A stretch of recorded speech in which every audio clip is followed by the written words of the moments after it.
বিশেষজ্ঞ ও সংশ্লিষ্ট কর্মকর্তাদের মতে হামের এমন বড় ধরনের প্রাদুর্ভাব দেখা দিয়েছে অন্তর্বর্তী সরকারের কিছু সিদ্ধান্তগত ভুল ও অব্যবস্থাপনার কারণে।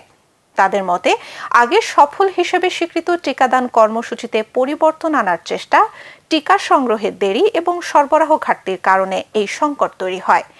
এর সঙ্গে নিয়মিত টিকাদান কার্যক্রমে ঘাটতি ও স্বাস্থ্যকর্মীদের অসন্তোষ পরিস্থিতিকে আরও জটিল করেছে।